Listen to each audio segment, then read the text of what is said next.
right, we rolling. Hey, yes, Bestie. we are. What's up, Bestie? What's good?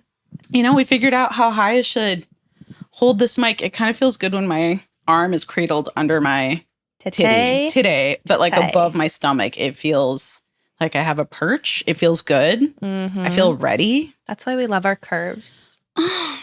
They're like little platforms that hold and caress your body. Where are we? Yeah. Okay, well, we are in Lisboa. Lisboa, Portugal. Mm-hmm. Yep. We are a few days after a retreat that you held in Olhão. Yes. So we're hanging out. We've been eating snacks. We've been like meals. Snacks, aka meals, multiple times a day, whenever we feel like it, not necessarily at a set time. We've been shopping.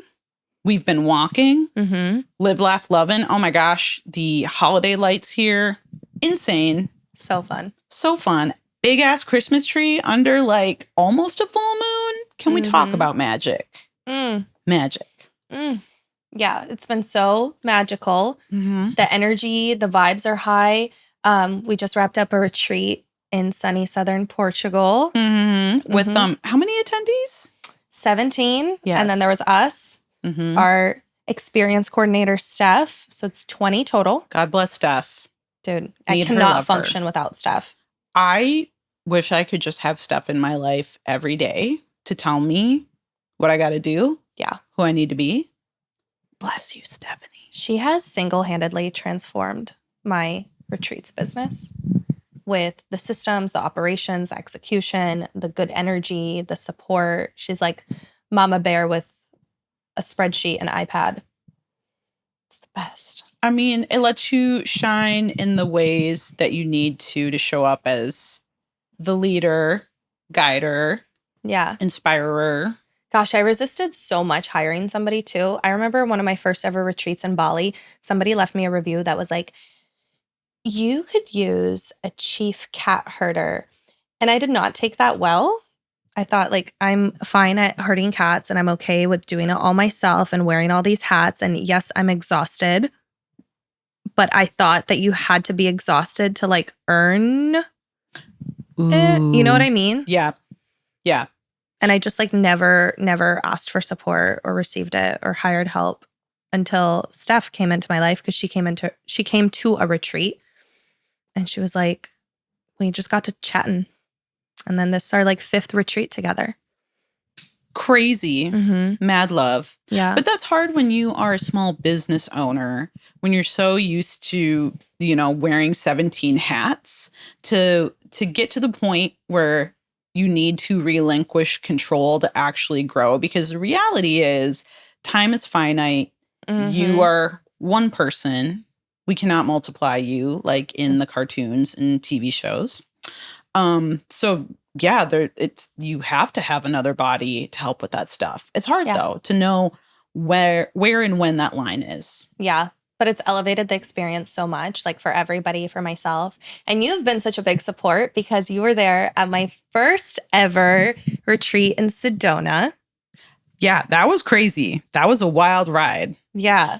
That was really special for me to be at the first one that you did and just to see how much you've stayed the same, like true to yourself, but then how much you've grown in terms of, you know, just how you run the retreat or just, you know, how you've tweaked things and refined them.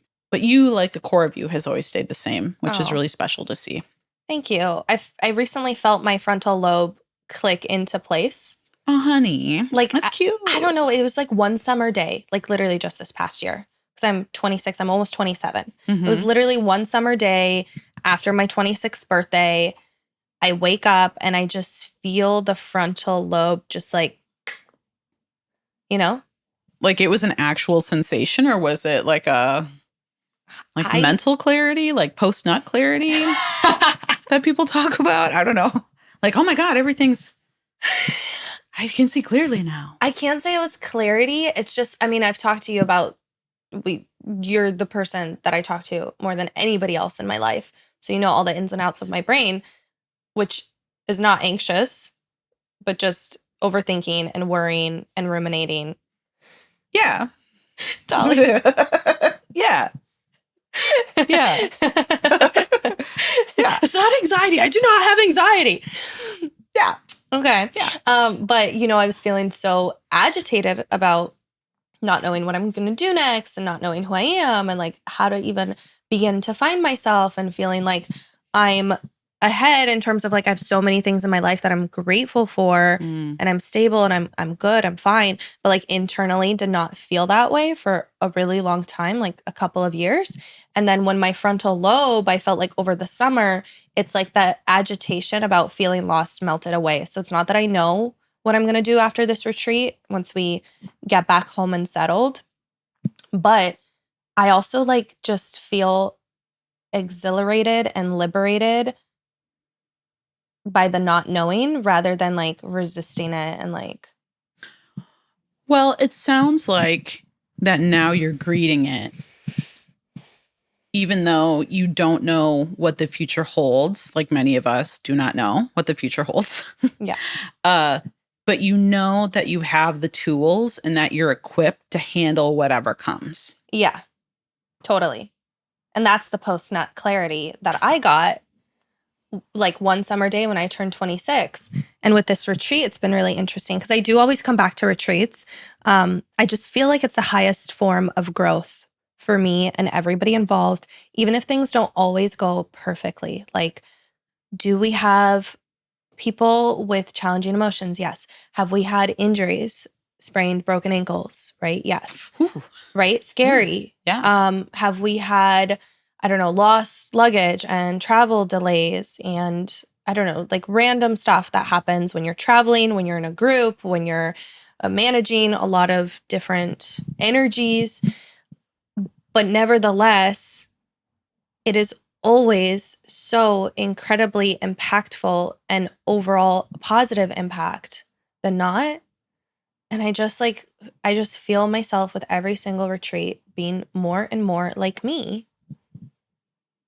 It's a selfish pursuit. I mean, isn't everything everybody does at the core of it self-serving? But I don't even mean that in a bad way. I mean that like people don't do things unless there's like some benefit to them in some way. Yeah, well, that's how I feel about self-love. Like a lot of people in the space are like, self-love is not selfish. And I'm like, so what if it is? So what if it fucking is? Let self-love be selfish. What is so terribly wrong with being selfish? Because selfish in today's vernacular gets a bad rap because being selfish means that you're only thinking about yourself. But I don't think that that's true. Yeah, but like, have you ever heard a man be called selfish? No. No. I've never heard a man be called selfish. But I always hear like that's the first thing that people go to when it comes to women when they're trying to tear them down. They'll say, I had Elise Lewin on the podcast, who she wrote the book, The Seven Deadly Sins, The Price Women Pay to Be Good. And so she says, like, when people are unhappy with women, they'll always attack. They'll be like, she's not a good person. Okay. She's selfish. She's, jealous. And she goes through all the seven deadly sins. And it's like, gluttony, right? Like, God forbid women eat. God forbid women take up space. God forbid women own their pleasure. Like, selfish. Like, that pisses me off. I mean, it sounds like some 1950s housewife shit. Yeah. Which, like, if you're into that, I guess that's fine. But I think most people aren't. Yeah. And do we love, core. Yeah, we love giving, caring people, but like, it depends how it's being given. And at what cost, right? Because it's not bad to give to people, but what ends up being bad is if you give at the expense of yourself so that at the end of it, there's nothing for you. Yeah. So like, you know, if you're given this life from like source, creator, God, whatever you want to call it, or you're here with your existence for you to live, for you to do stuff. So like, you know, if serving people is part of that, great. But like, you have to be okay and at your top game to be able to really give to the best of your ability. You can't, what is the cliche thing? You can't pour from an empty cup. Yeah. Yeah. You want your cup to overflow like a Jewish Kiddush cup. Oh my God. So we had shots midday yesterday. What's it called? Ginja? Ginga? Ginja? No, Ginja. Ginja. It's like a cherry liqueur. Yes. And they served it in this cute little chocolate cup. Actually, you got 2 shots because it only held half a shot. But anyway, we took that. And it was so delish. Oh my God, why was I talking about this? Oh, well, because when she poured it, it was like a little chocolate cup on a little plate. Yep. And she poured the cherry liqueur and it kind of like overflowed. And that's what we do every Shabbos in Jewish culture is actually the woman of the house, I believe. Yeah, she's in charge of pouring of the wine into the cup and the cup has to overflow. And then you actually only drink, the women pass it around and they only drink the overflow from the little dish. Oh. And then the men will take little sips from the cup itself. So it is like you do have to overflow it and it is very abundant. And it's actually a beautiful sight to see, I think, because the whole family is gathered and the wine is just like overflowing. Abundance. It's abundant. Yeah. So we've come a long way since sleeping on the floor in Sedona. We didn't even have a bedroom. No, we were sleeping in a yoga studio. Yeah. What was the bed you were sleeping on? Did I bring that? Or No, was it there? It was there. It was like a little cot. Yeah. Yeah. That's right. And then it was a twin and you gave it to me, which was so kind and generous of you. And you slept on like a blanket pad. Yeah. I mean, I can sleep anywhere. Yeah. You know? And it was a big, beautiful house. And poor my mom, she slept in this little shed. Do you remember that? Oh, yeah. She had to like hike to get there. Yeah. Poor mom. That was a situation. But I mean, she made the best of it. Yeah. We're and troopers. I think it was just so beautiful. It was like an unlocking of like this idea of retreats, and 7 people signed up and then 8 if you count my stepsister who also came. And then my mom was supposed to be the chef, but she ordered pizza and stuff, which was great. Yeah, I mean, we were fed. Yeah. I thought it was good. We were vibing. I still like think about those girls and love them dearly. And like, I can't believe it's been 6 years since that. And Crazy. And that was a pivotal moment in so many ways. I'm sorry, I'm going to plunge into a monologue because now that I'm talking, I'm getting energized. Yeah. Okay, so firstly, it was pivotal because we started retreats. Like, that was like, oh my gosh, is this going to be my thing? I do retreats now. Right, because you, depending on how long you've been following Mary, because you had been doing one-on-one coaching. Yeah, I was doing one-on-one coaching. I didn't even have like any brand deals at the time. Like I've never, I wasn't that big on social media. Mm-hmm. Well, I mean, I think that big is relative. True. But yeah, I mean, I would say you were big. But it was the Wild West. Like that wasn't like even a career that people thought about at all. Or like anything worthwhile. It was still very much like, okay, you're an Instagram model. Remember when we used to call them that? Oh, yeah. Yeah. So that unlocked a little like career shift or retreats. And then it also was a pivotal point in our friendship because, well, for many reasons, anytime you go through like a shared experience when it's so unique, so niche, that brings you closer. But also I had like a very vulnerable moment with you where we were laying in bed. I think it must have been the last night. We were just like, all the retreat vibes are so high. And we're staying up late chatting. And I look up into the dark ceiling and you're like on the floor next to me. And somehow I spilled my deepest, darkest secret that's been haunting me since I was 17 and just carried so much shame about. And you said, bitch, please, I've done that too. Or something like that. Yeah, you were like, been there, done that. Yeah.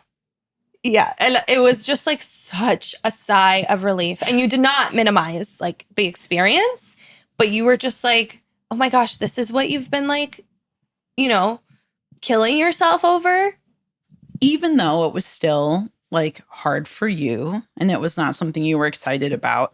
I think that's why it's so important to have friends in your life that you can be real and authentic with, so you can like purge it, talk about it, let it go. Yeah. And also just to get that real feedback, because the thing that you told me, I mean, I've been there a few times and like a lot of other people have also been. So Yeah. it doesn't diminish, but just that you're in good company, and life is lifing. And also just to clarify, I do have a couple years on you.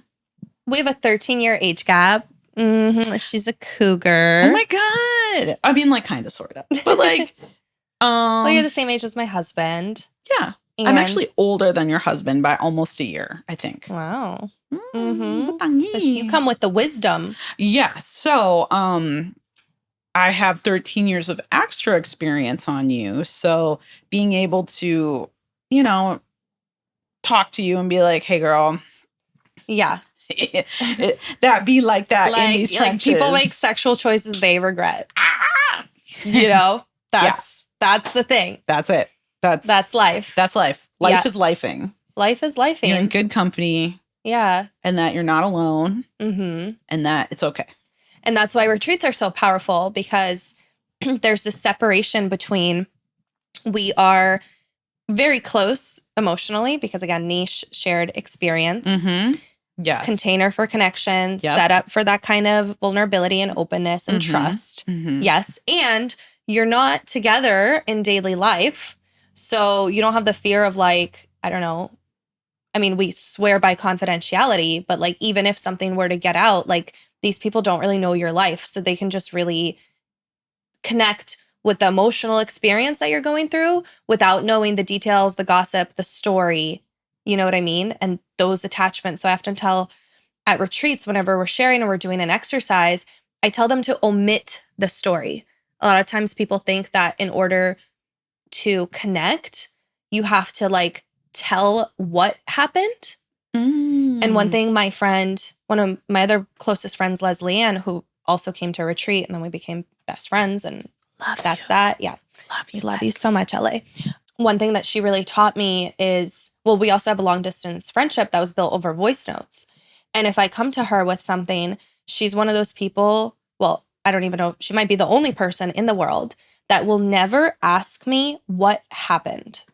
She will never say, oh my God, girl, what happened? Are you okay? Right? She will say, oh no, how are you feeling? How are you coping? What was that like for you? And what I receive from that is that she doesn't care about the details. She doesn't care about the gossip. She doesn't care about the who's who. She doesn't care about like, you know what I mean? Like she doesn't need to be in my life knowing every single thing to be able to support me through the emotional experience and the impact that the thing had. Do you know what I mean? Yeah. So that's kind of what I try to establish at retreats too. Like obviously there's so much time to share and tell stories and like be with each other and laugh and talk. But when we're in very intentional workshop spaces or sharing circle, I will say no stories, just vibes. I mean, no stories, but just, the exercise at hand without diving into the who, what, Right. Like, no story, but like, what was the result? Mm-hmm. Yeah. What story did you make up about yourself? Right. So we make up all these stories. Yeah. So Isn't that crazy? Powerful. Yeah. Like we make up these stories, but they're not necessarily real. But then like sometimes people around us help inform us of these stories just by what they think of us, which sometimes isn't always accurate either. Yeah. So yeah, that's why I think the retreat's really nice, because it's a clean slate. Yeah. Yeah. Most of the time, no one's ever met you before. They don't have any expectations. If you're loud at home and you want to practice being quiet at the retreat, no one knows any different. No one knows. Yeah. So I think that there's some freedom in being able to tell a stranger something, because what are they going to do with it? Yeah. Other than just hear you and like take you for who you're giving them in that moment, because they don't have any other information. Preconceived notions. Exactly. Yeah. Well, okay. So then the third thing that was pivotal about you being at my first retreat and now my most recent one. Ooh. So number one was kicking off retreats. Number two is deepening friendship, vulnerability, trust. Mm-hmm. Bitch, I've been there, done that. Yep. And the third thing was that on our way back, so first of all, you photographed me naked in a river in Sedona. Oh, yeah. I like that river. Yeah. Oak Creek. Is that where we went? Mm-hmm. Yeah. So we go to Oak Creek and Dahli does these amazing, empowering photo shoots, like with the attendees. And so they're all having this life-changing experience being photographed in the red rocks and like seen for who they are and their essence. And again, no preconceived notions. Like you bring out in them the essence that they bring and capture that on camera. And so then after you gave me the gift of photographing me and that, like after a life-changing experience, hosting a retreat. And then on our way back from that, we got to talking like we do. Like always talking. Always talking. 10 days straight I've spent with her and I'm not sick of you. Are you sick of me? No. And like, also be honest. no, I am not sick of you. And what amazes me is that we've almost been together almost 24 hours a day in some capacity. Yeah. Outside of like you being in another room, we've been within the same like space really. Like we talk all the time. How do we not cover stuff sometimes? I'm like, wait, did I not tell you? Just so much. Like, how have I not told you things? We're so rich. The depth of the human experience. Yeah. There's a lot. There's a lot. There's always more. And so we're always, shooting the shit or talking deep. And we're driving on our way back from the Sedona retreat. Yeah. And I don't know why, but what precipitated this? Well, okay, it was girl talk. Yeah. And we were talking about manifesting and what we were really wanting to manifest for ourselves. Yeah. Which, to be clear, is not something I'm like individually super into, but when we're together, so many like strange magical synchronicities happen that it is like undeniable that us together is like master manifestors. So when we kind of figured that out as we are now and like through this trip, we're like trying to nonstop kind of talk about what we're trying to create, what we're bringing back home, like, you know what I mean? Keeping the vibe high.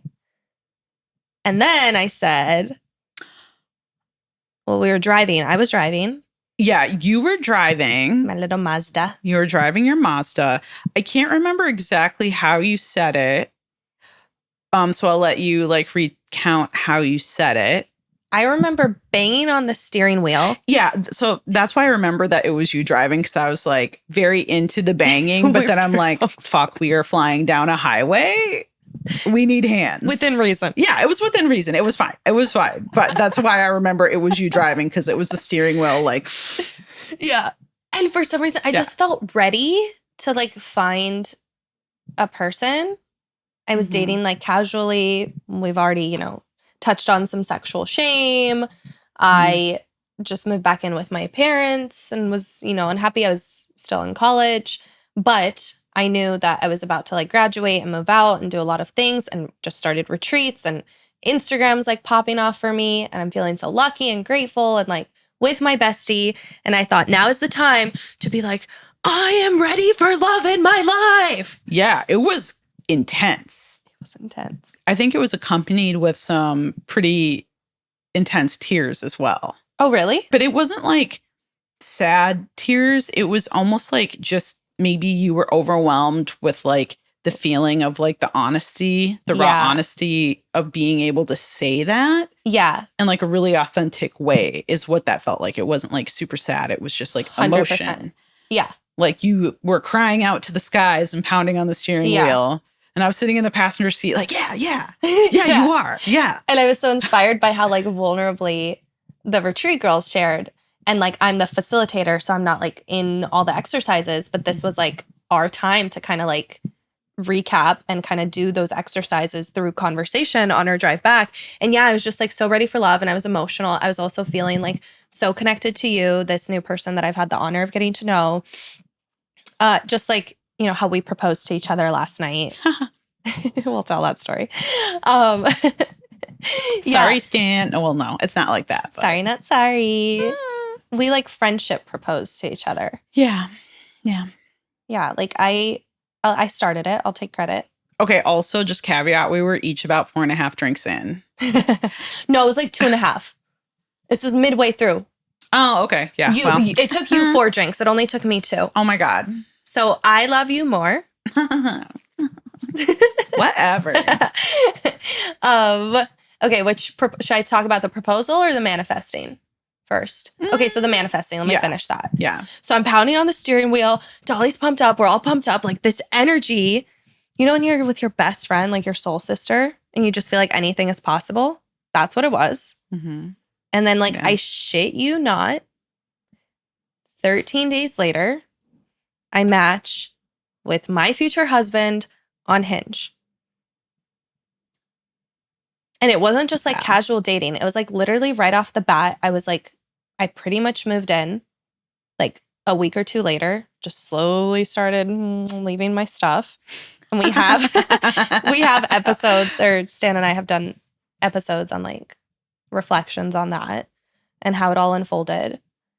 But I mean, I just literally found my person very quickly after that. It had to do with some of the vortex energy in Sedona too, right? If you don't know about I think, okay, correct me if I'm wrong, the plural of multiple vortexes is actually vortices.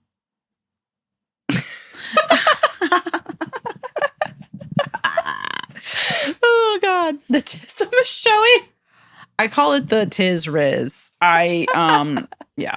Tell them about that. Well, okay, so that's my journey this year. So this is a hard turn. Mm-hmm. Not formally diagnosed yet.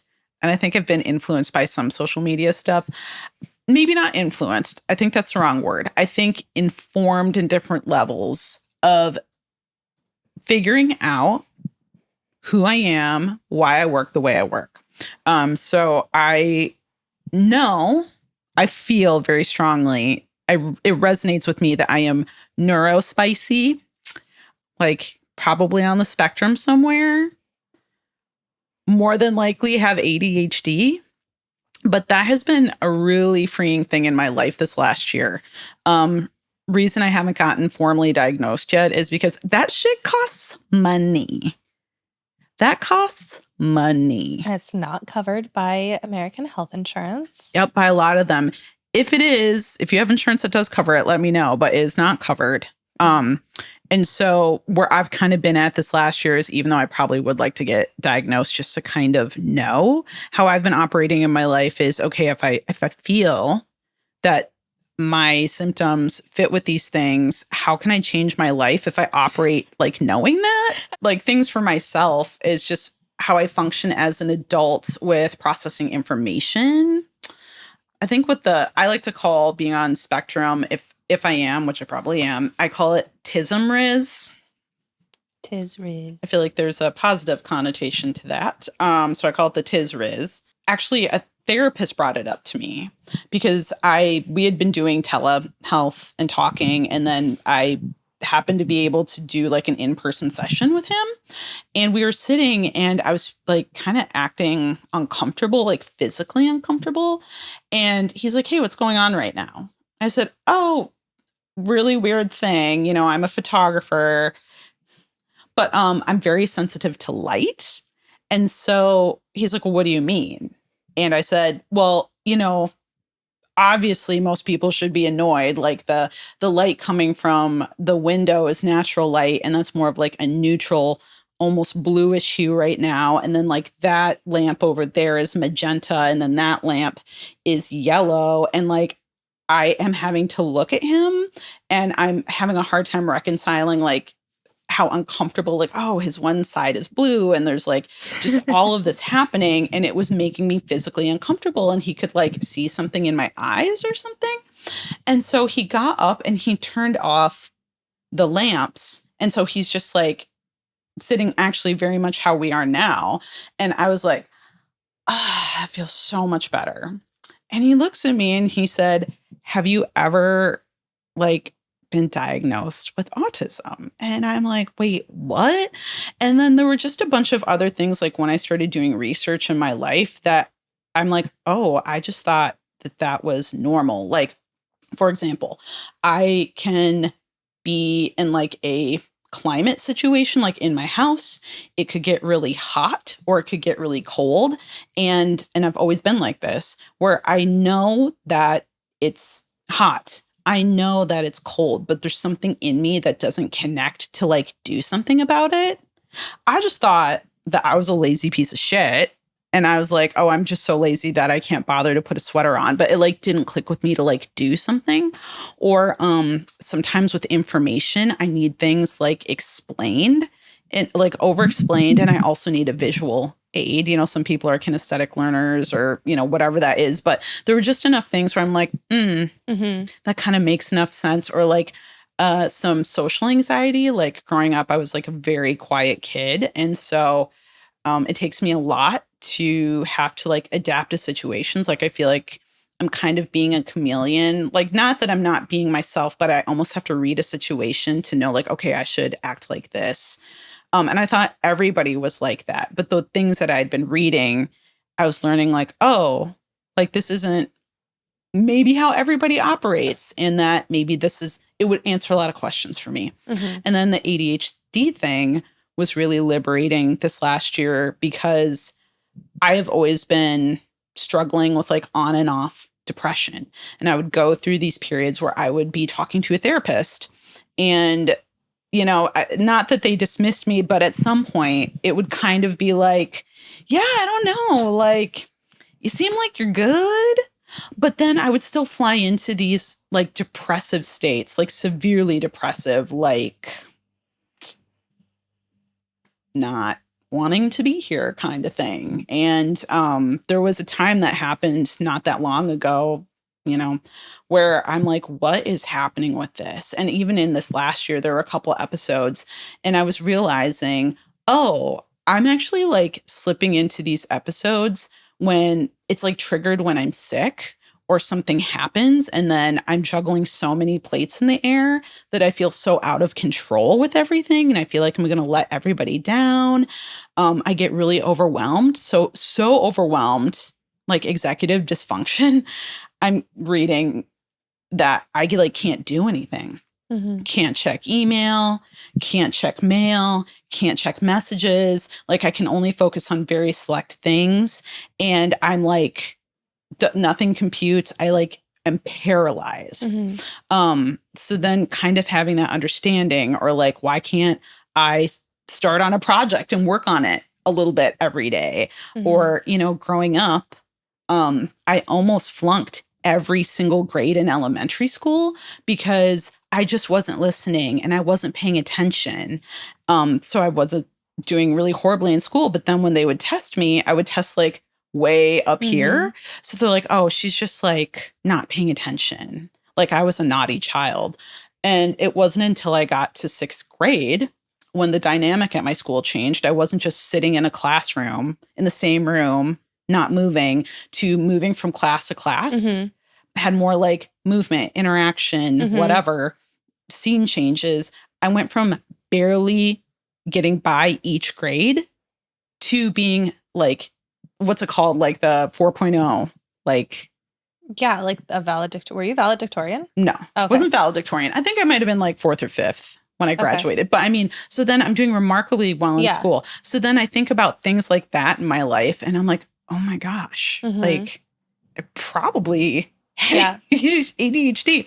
So anyway, my whole thing this year that I've been reconciling is like, okay, with these new pieces of information, how do I synthesize that into like actually achieving the things that I want in my life and like honoring like, oh, this is actually how I work. I'm not just like a lazy piece of shit that doesn't have it together. I'm not saying that people are. That was what I was telling myself. Like having that newfound freedom. How can I move forward in my life and like write a new story? Okay. Because my story was, you're a lazy piece of shit that doesn't have her shit together. That was a story I kept telling myself. And so like when my life wasn't coming together, I was like, well, that's because of my story. My story is true. Now I'm realizing maybe that wasn't true. And like what other stories in my life am I telling myself that also could not be true or might not be true? And I feel like that happened with a lot of the attendees, not the like neurodivergence thing, but like these stories we tell ourselves, Mm-hmm. or maybe I think this was a story you were telling yourself before you had your moment of freedom pounding on the steering wheel was like, are you worthy of love? I'm not Mm-hmm. worthy of love. Mm-hmm. Now you know you are. Yeah. Yeah. Wow. Sorry, that was a lot. Sorry. No, I'm just taking it all in. Because now, even looking back at the times that we've interacted, like there have been times where I'm comfortably at our coffee shop, we would co-work together, Mm-hmm. and I'm just getting into my workflow because I've sat there a little bit. My brain is honing in, and you're like, all right, I'm ready to switch up the scenery, up and Mm-hmm. out, and like the way you interact with people. And it is the Tizriz because you are so deeply magnetic, in case I'm sure everybody already knows that by just listening to you for a few minutes. But I also find it fascinating how a lot of what we see as our weaknesses, or what we've kind of like weaponized against ourselves, or insecurities, that's like literally exactly where our gifts lie, and our unique talents, and like everything that makes us extraordinary. You know what I mean? So it is hard to hear about the self-talk, because all I see of you is like, first of all, you work so fucking hard for so many people, so generous with your time and energy and Thank attention you. and everything you pour in, always, always. And like, yeah, and the meaningful work is so important to you. And you're always trying to like, you're a seeker, you're always trying to learn and grow, and you are brilliant. Like, hello, MBA, ran companies and shit, like then completely pivoted, picked up a camera, became a very successful wedding photographer, Thank you. amongst other projects. And you just have like a magnetic energy and style and personality and vibe. And it is all that Tizriz. Maybe. And it's a lot of it's you. Just you. Yeah, thank you. I think that my career in photography has been a great way, even though I didn't realize it. Mm-hmm. But now in hindsight, with all this information I'm kind of synthesizing about myself, I realize, oh, this is like the Tizriz, Mm-hmm. like being sensitive to light. Mm-hmm. Oh my gosh, that helps me 100,000% Yeah. Like, doing photography stuff. should just set up this like blanket reflector thing so we could film this. And I'm just like putting on a little chapstick, and I see you just like draping this blanket. And I was like, what are you doing? The brain works magically. Yeah. And then, with like being able to multitask a ton of things at one time, Mm-hmm. at a wedding, that makes like, if ADHD is my superpower, like I'm ready. I see Uncle Joe in the corner doing XYZ. I'm also alert of the timelines. And then I have lists going in my head, and I am able to like pick whatever camera settings I have to have because I shoot manual, and I can multitask and do things. And so these things that in other parts of my life, when I didn't understand how I worked, inhibited me, I actually in that space am able to allow to be my superpower. Mm-hmm. Mm-hmm. Yeah. And like honor that. Like, all right, Yeah. let's use it. Let's use the Tizriz. Let's Mm-hmm. use this like neurodivergence and like Yeah. let's make some stuff happen. But it's also, you know, reconciling these things in myself gives me like a well of humility maybe, or like a reference point for like wanting other people to be heard, because I understand what it's like to maybe not understand yourself, and the power of having someone like you, or if I'm my client, having someone like me that can understand, hey, what is it like to want to be seen but not know what that looks like, and to be scared, and to have someone kind of be a reflector to you through photo, through conversation, whatever. You also do a lot of like web design, creative direction, which is life changing for business owners, because that's like such a hard, being an entrepreneur, small business owner is so hard. And you being able to like see things in people. Yeah. Anyway, continue. Just wanting Oh my gosh. I want our listeners to know all the cool things that you're up to in case they're interested in any of the services, or at the very least, just following the journey. Yeah. Yeah. I think following the journey, because I think anything that you've done and that I've done are our own journeys. But I think it's helpful for people to see, like to hear where we come from, Mm-hmm. what we deal with, but also to see what we do. And the Yeah. things that we do are not just exclusive to us. Like if you're out there and you like what Mary's about and you are like, I'd like to host a retreat, or I'd like to write a book, or I would like to do XYZ. Like, we don't have the game on the market. Like you could go do that. Or if you want to go be a photographer or a videographer or a creative, like you can go do that. But like if you're struggling with similar things that maybe we have, like, ED, neurodivergence, like struggling with self-love, these things, sometimes it's helpful to know people's story and to see like, okay, she had something that similar to what I dealt with and she was able to overcome and move forward. Maybe that's an example that I can too. Mm-hmm. Mm-hmm. Totally. Yeah. Okay. Well, I want to ask you the question that you kind of rhetorically asked me. Like, I'm trying to figure out how I can move forward with like knowing this new information about myself and like how I can use it to my advantage, or at the very least, not let it get in the way of some of the things that I want to do. Mm-hmm. So I want to just hear, what are your like ideas? I don't know if that looks like goals for 2025. Like, what are we working on? What are we leaning into? Well, 2025 is a really big year for me because I'm turning 40, bitch. 40. 40. Actually, I'm really excited for 40. You should. 30s were great. 40s, I think, are going to be fucking stellar. I'm super excited. Yeah, I think that what that means for me is, digging in and, there's a lot of apps that I like to follow that kind of talk about neurodivergence. There's some authors. There's a lot of information that's easily accessible that you don't necessarily have to pay for, Mhm. I think, to help support. So I've been digging into that.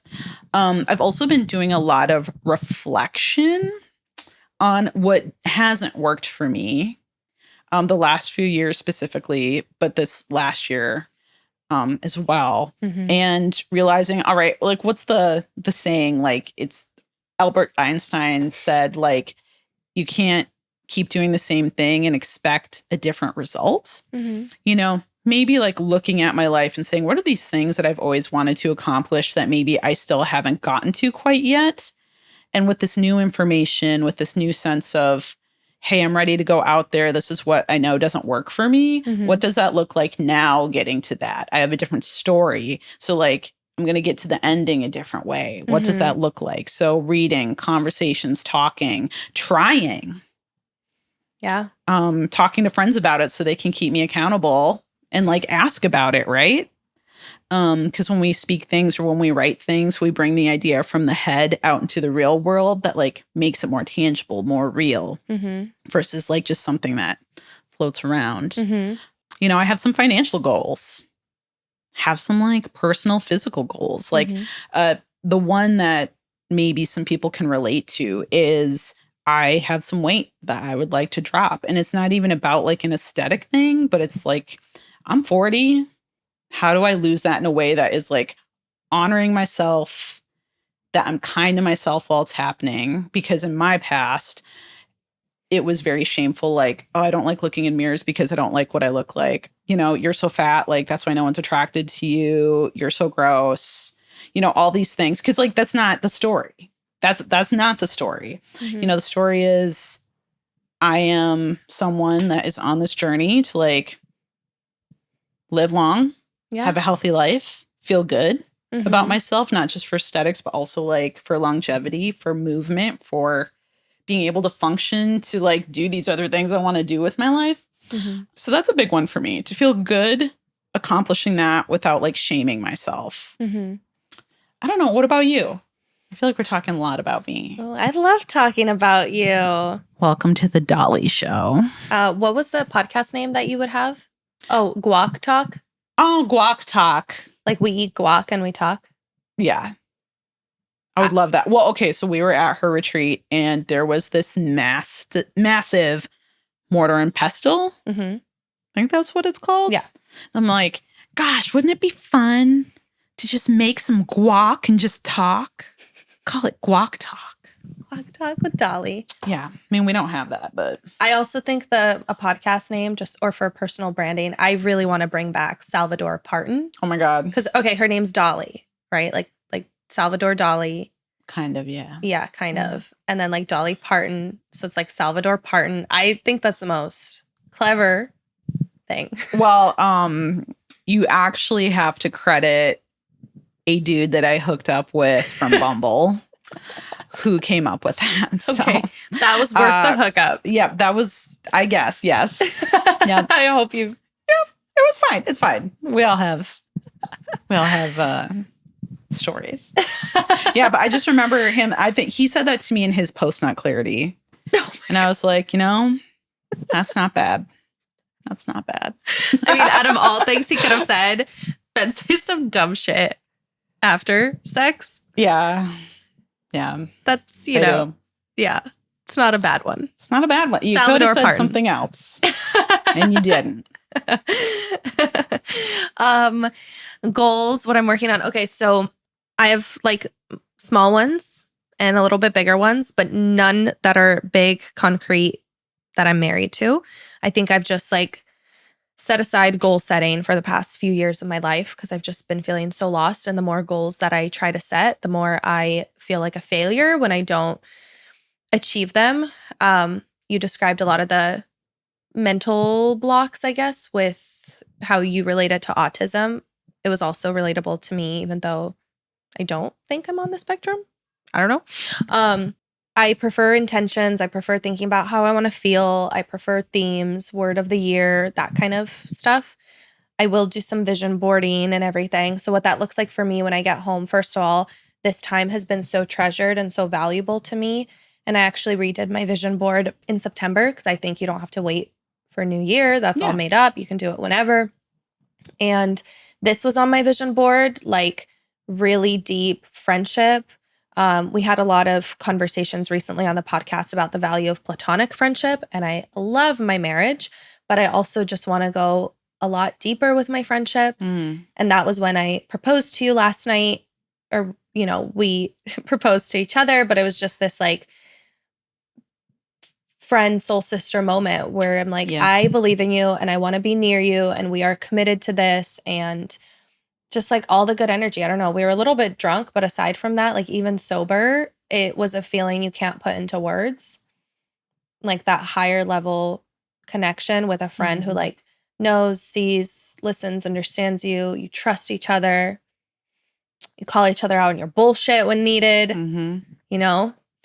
Also, like, just to paint the scene, when this happened, this was very movie, like, picturesque, kind of like gross how beautiful, like, the whole setting was. Okay, so we both have cute outfits on. We look cute.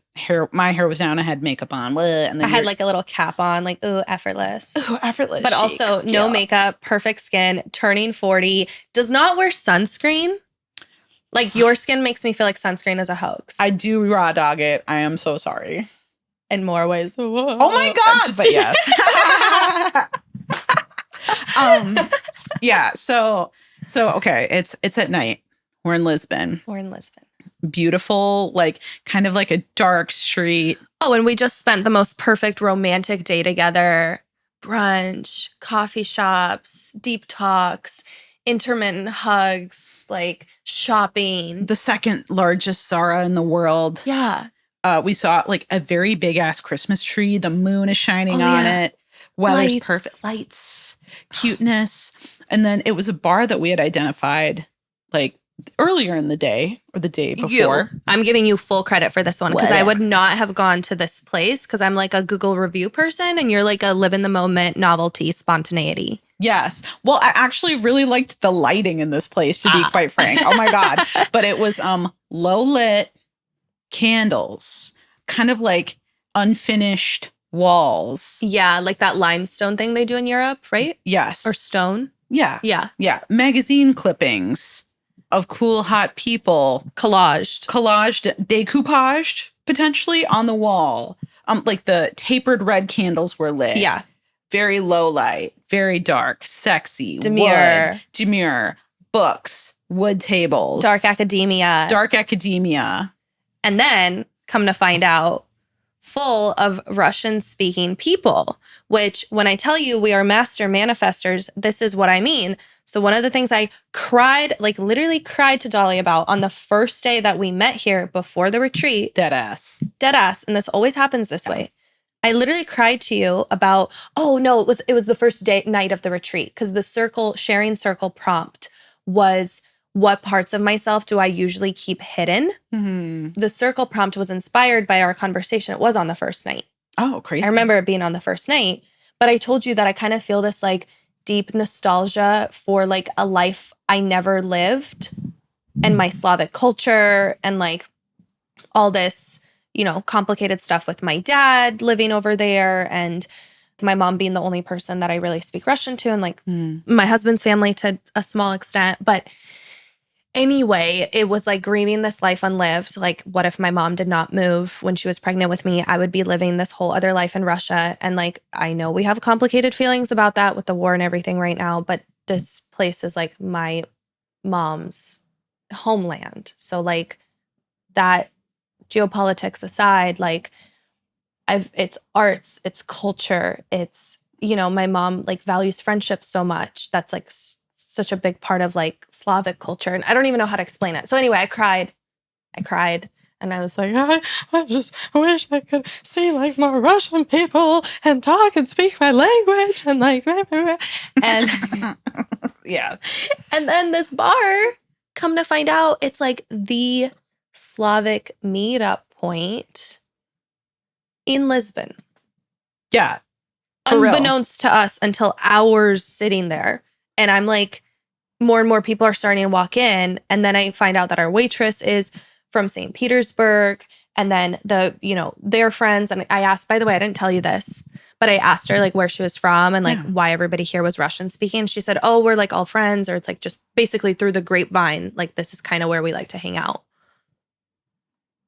There was someone with a really sick leather on leather outfit. That one dude with curly hair. I'm like, you look so cool. Like tall boots. Yeah. Big, heavy boots. They all looked cool. Like grunge. Yeah. It's very like, kind of like, I think what people associate with Berlin. Yeah. Like a lot of underground, a lot of like self-expression, there were 3 men having the deepest conversation I've ever seen 3 men ever have. And they're talking very fast, and I'm not that good at my Russian, but they're having a deep conversation. They're talking about self-awareness. They're talking about like, they're deep. They're sitting there for hours, no phones. They're laughing. They're having one drink. They're not even like drinking. Yeah. The last drink I remember them drinking, and if you know, let me know. It was a shot with a like dill pickle. Or maybe it wasn't dill. I don't know if it was dill, but it was like a little mini gook. And Russians eat dill pickles. That's what we do. Yeah. Really? Yeah. Yeah. Slavic, Eastern Europeans love dill pickles. Yum. Anyway, we manifested that. So then the scene, we will close with this, of the proposal. Well, you did it first. Well, I did it first. Yeah. I was just like, I believe in you and I want like the best for you. And I don't know. Yeah. Again, I don't know what I said. I just remember wanting to gush and love you. Mm-hmm. And then when you proposed about an hour after that, you said the words, I am so committed to our friendship. Yeah. I don't care where I got to fly. I don't care how much we got to spend. I don't care how we got to make it happen, but I am committed to like being old together. And I think earlier that day we said something like, when people get old and they start arguing about what year something happened. Yeah. Yeah. Like we'll be like, do you remember when we were in Portugal? What was that? 23? And you'll be like, no, bitch, it was 24. I'll be like, no, well, it was December because there was the Christmas tree. Yeah. But exactly like that. And we can listen to this. Going down memory lane. Yeah. Yeah. So my goals, I don't know, just little things. Our friendship. Yeah. Is top. Mm-hmm. My marriage, maybe getting pregnant. Turning 27, throwing a special dinner party because I'm just so inspired by the art of gathering and the power of connection and taking that into my home, my community. I want to like spiff up my bedspread. Okay. Yeah. Yeah. I want like a new duvet. I just got new nightstands. Yeah. We're making our bed a sanctuary because we're making babies in it. Oh my God. I know. And I'm going to Cuba in a few weeks. Fuck you. I I wish know. I could go to Cuba. Yeah. Can I go? You can totally go. Please go. Please come. Please come. Fruit fly. Don't Yeah. bother me. Shoot fly. Salsa dancing in Cuba. And wait, are you really? Yeah. Does Amy know that I'm salsa dancing in Cuba? We have a retreat sister who is a spectacular salsa dancer, and she did this class for all the girls, and everybody said it was like one of the most like life-changing things to do is like Latin dance, but make it body positive and empowering. Anyway, cool. Good job, Amy. I should invite her. Yeah, I'm going to Cuba in case anybody wants to come. It's super last minute. I leave January 5th, so please come. It's like a Cuba arts and culture, Havana, and the countryside. But I'm just trying to like do things. I'm just trying to live my life and feel abundant in the richness of the experiences. Yeah, and that's motivated by just this urgency to like live, laugh, love before I'm pregnant, so that not that I'm going to stop live, laugh, loving when I have kids, but so that I just like feel full and whole and, you know, have lots of stories to tell and wrinkles, laugh lines. Yeah. I think that makes a lot of sense. Yeah, because the focus can still be on you, but, you know, focus changes when you have a baby. Yeah. That's true. You know, I feel like earlier when I said what I was focusing on in 2025, the physical journey is one of the things, but like I share a lot of the same things with you. I feel, you know, the one thing I've really reflected on, especially after the pandemic, is the value of relationships. And the older you get, folks, life is lifing. You know, we live in a really busy world, right? We're working a lot. We're scrolling a lot. We are doing a lot of things. We have a lot of commitments. There's a lot going on. And I think that the older we get, the more that's happening, the fewer the friendships you can really like keep up on. Like it is hard to sustain a ton of friendships. And so you end up kind of weeding out like who is refilling your cup, who, you know, is there for you, who do you want to be there for? You know, like relationships change. And so this last year I felt like I was just working so much, too much, honestly. I just wasn't showing up for friends the way I wanted to. So for 2025, one of my big goals is changing my schedule and changing my life so that I have room for that. Because that's what matters, right? Yeah. At the end of your life, you know, I don't know what happens after, you know, you die. But if there is a question of like, what'd you do with it? I don't want to be like Ebenezer Scrooge. How timely with Christmas coming around the corner. But, you know, be like Scrooge and say, oh, I was just focused on working. Like, oh, what did that get you? Or scrolling, brain rotting. For real, though. Yeah. I don't want that to be my story. And like, there's too many great people in my life that, you know, I want to connect with, that I do value and cherish, you know, that I want to spend that time and attention on. And just like pursuing things I'm passionate about. Every year I choose a new thing to do. So I still have to figure out what that is for 2025. I have a few ideas cooking. Also, the things that Dahli chooses are like objectively so cool. Like one year she learned how to swim when she was 38 years old, like did not know how to swim, and you put yourself in a pool. I don't think people understand how hard that is. Like that's so hard. Yeah, that's really swim. And that was because you wanted to learn how to surf the following year. Well, no, the same year. Oh, was that this year? That was this year. When you surfed in Hawaii? Mm-hmm. So I wanted to be a surf girl because I love Blue Crush. Holla at me if you do too. I love Blue Crush and I've always wanted to surf. I just think it's like the lifestyle is cool. The whole idea about, you know, surf culture is really fascinating. Oh my gosh, that jacket that you bought today at that local store. Yeah. Surf shop. Yeah, it's a surf shop. It's called Plus 351 in Lisbon. And they do a lot of like, anyway, that's so aligned. I didn't even register. Oh, yeah. That you liked that culture aside from liking that jacket you bought. Okay. Yeah, which is so funny because am I Islander by DNA? Yes, because I'm part Filipino. 50% actually, or whatever. But no big deal. But I grew up in Wisconsin on a farm and never knew how to swim. So like me even thinking about this was so weird because it's like, okay, bitch, are you really going to put yourself in the ocean and not know how to swim? You did it. I didn't know. I just didn't know. I could barely float. So I took swim classes at the YMCA. In Minneapolis, midwinter. Yeah, I was really fucking dedicated. I will give that pat on my back. But it was really cool because it was supposed to be a class with multiple people, but I was the only person that signed up. So it ended up being like individual classes for me. And they were so great about, because they said, what prompted you to do this? And I told them.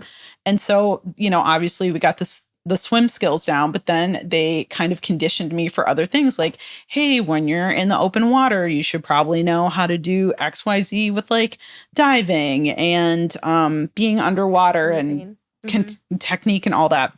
So shout out to the Northside YMCA in Minneapolis. So great.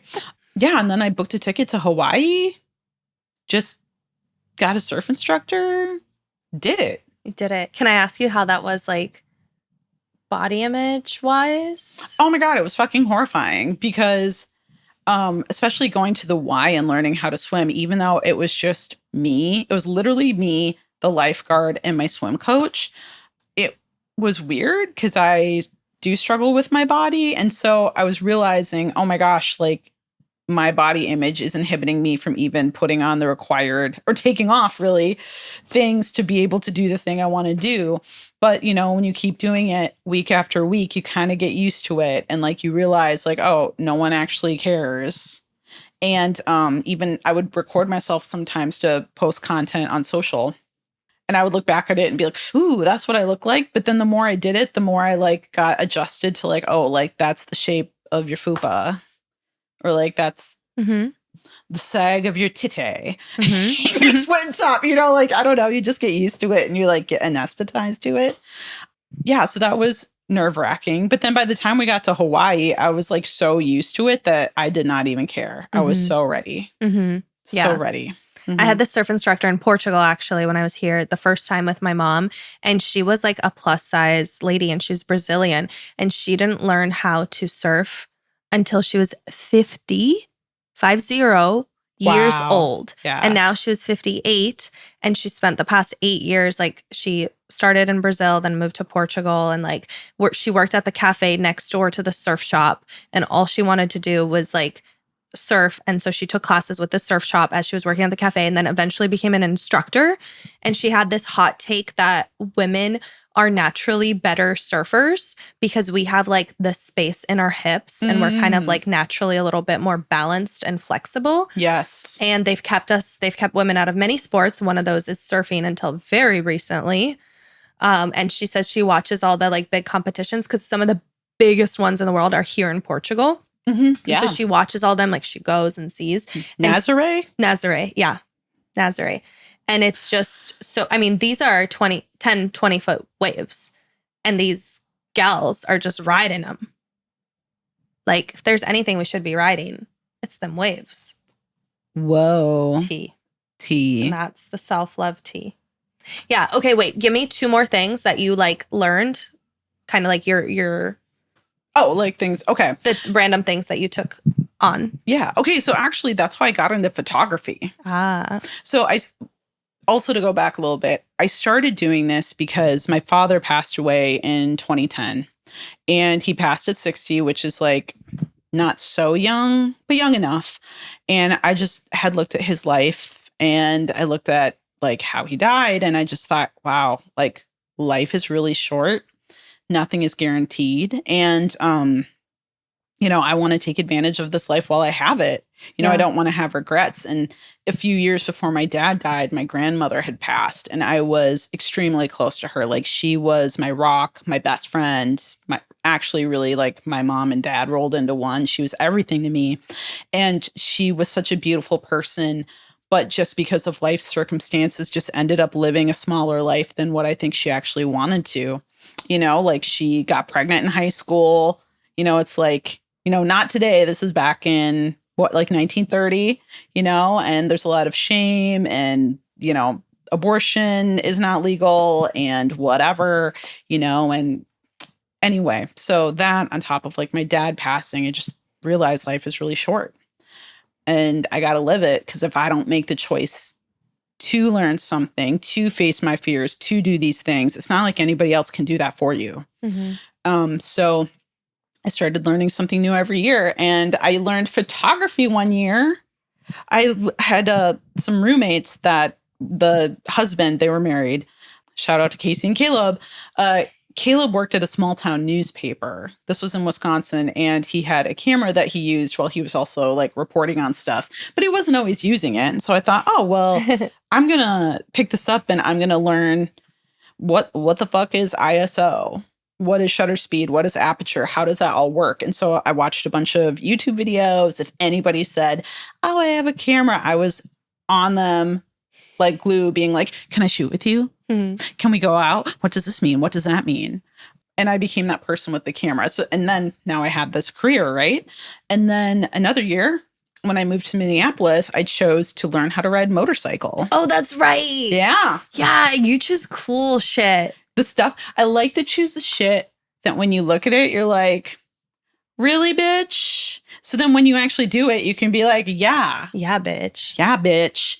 Yeah, bitch. Yeah, bitch. Yeah, so I took motorcycle lessons. So fucking cool. And it snowed. Yeah. And your motorcycle is also just an exquisite piece of decor in your apartment. It's a 1975 Honda CB 200T. It's pretty cool. Sounds great. Sounds really cool. Yeah. I mean, I'm not going to lie. That makes me nervous. I mean, I'm also scared, but it's also still fun. Yeah. It's just a little cafe racer, just a little something, something. But it's interesting when you actually achieve these things that you want to do, because what I think is really satisfying is when you look back at it, like before you did the thing, you're like, I don't know. And you come up with all these reasons of like why it's not going to work. And then when you do it, you are like, oh, that story I told myself, these stories was wrong. Yeah. Actually, it wasn't that hard. Or maybe it was hard, but like not undoable. You know, so it's almost like rediscovering your life, rediscovering you. Yeah. And it makes the next thing easier. Like swimming after riding a motorcycle, pish posh. Pish posh, motherfuckers. Pish posh. I love it. All right. That's a wrap. Let's go hang out in Lisbon. Oh my God. I am so fucking hungry I'm right hungry now. too. No, can we go have a meal? I found a place for us. And then after we're going to do Sunset Viewpoint. Perf. Yeah. Love. Can't wait. I love you so much. I love you too. I'm so grateful. Thank you for helping me, supporting me on the retreat, the first retreat and the last retreat for now. Bitch, we did it. You did it, bitch. We did it. All right. I love you. Thank Bye. you. Bye.